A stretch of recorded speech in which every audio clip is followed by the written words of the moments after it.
Connecticut is so lucky to have a variety of wild birds close to home, and today we're going to learn how weather patterns influence bird movement and migration.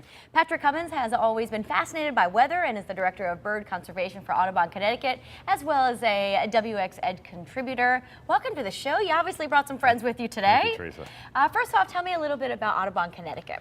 Sure. We are the state office of the National Audubon Society, and we focus on bird conservation in the state. We're trying to conserve birds and their habitats and also educate people about why they should care about birds and why birds are so cool.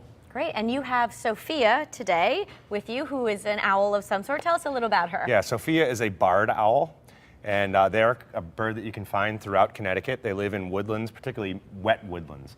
Okay. They eat small rodents, small birds, and even snakes and amphibians, frogs and salamanders and the like. She's about 8 years old. She was rehabilitated by our folks up at the Sharon Audubon Center, and she was found to be imprinted. That is, she thinks she's a human. Oh. Somebody probably had taken her out of the nest. It got to be too much to take care of her, and then they released her, but she couldn't catch food. So we brought her back to health, but we found out we couldn't release her, so she now is one of our ambassador animals. She is a spectacular bird. Does the lights, are they bothering her? She's happy to be here? Yeah, she seems to be fine. You know, there are nocturnal animals. You hear them a lot more often than you see them. They do a whoo, whoo, whoo, whoo, whoo, whoo, type call. And it's really neat when you have two of them going back and forth. It's one of the coolest sounds you can hear in Connecticut. What does Sophia eat? Well, she eats chipmunks, rodents, flying squirrels, other birds, if she can find them at night. Basically anything small enough for her to catch. Got it. All right. Who else do you have with you? Well, we have Bob, who's an American kestrel. Let's get her back in her box. Thanks for coming, Sophia. You're a good sport. Now, how did you acquire Bob? Bob was taken from a nest illegally by somebody. It's illegal to possess these animals. They are actually a state-threatened species in Connecticut, the American kestrel is.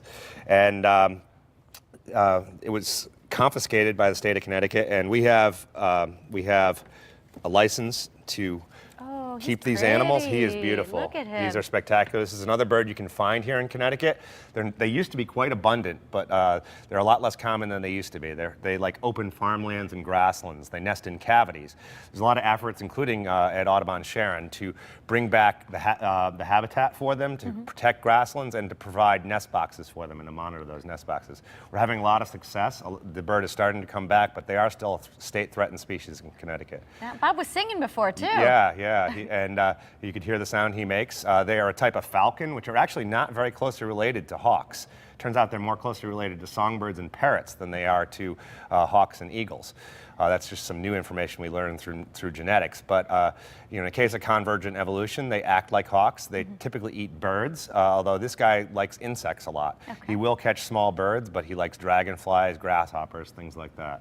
Well, let me ask you about, Pat, how the weather patterns affect birds here in Connecticut. Sure. Birds are creatures of the air, and their movements are almost entirely dependent on winds. Winds can bring them off course. They just help them decide when they're going to migrate. You can, on a May day, May is peak of migration for shorebirds and for land birds. You can know whether it's going to be a good day to go to the shore or go out birding in your neighborhood inland, or just stay inside just by looking at the weather. And you can even look at the radar the night before, because a lot of these birds fly at night, and see blobs on the radar that meteorologists call ground clutter, but we call birds. And you can figure out if there might be birds out there the next morning. That's pretty interesting stuff. Now, Pat, you also contribute to our WX Edge website. You have some articles there? Yeah, recently I just put out an article last week about a brown booby that was found in Connecticut, the first ever seen in the state of Connecticut. And this was brought here probably by southerly winds ahead of this cold front. And that's a bird from the Caribbean. Oh, wow. How did that even happen? That's It's weird. just amazing. It was seen off of Norwalk. It landed on somebody's oyster boat. We got a photo of it. I emailed some birders down in that part of the state. They went out and relocated it. It actually landed on one of the birders' boats and rode it all the way into the harbor. It was an amazing bird. So that's on WX Edge. Recently, I did a big weekend where I went and see how many species of birds I could find over the course of a weekend. We found how much you find? about 168 species over the course of a weekend. Kidding. It was a blast. We raised money for bird conservation. You can check out the article to find out how you could help out with with that. But you know, it was twofold for that, and also just raise awareness about birds. Most people don't realize we have over 400 species of birds that have been seen in Connecticut. Yeah, it's fascinating stuff. Let me ask you about some upcoming events at Audubon, Connecticut. Sure. On June 2nd at Cove Island Park, we have an International Migratory Bird Day celebration. A little bit late, that was in May, but we're going to talk about how you can improve your own habitats for your own yard for birds. We've done a lot of work to improve Cove Island Park in Stamford.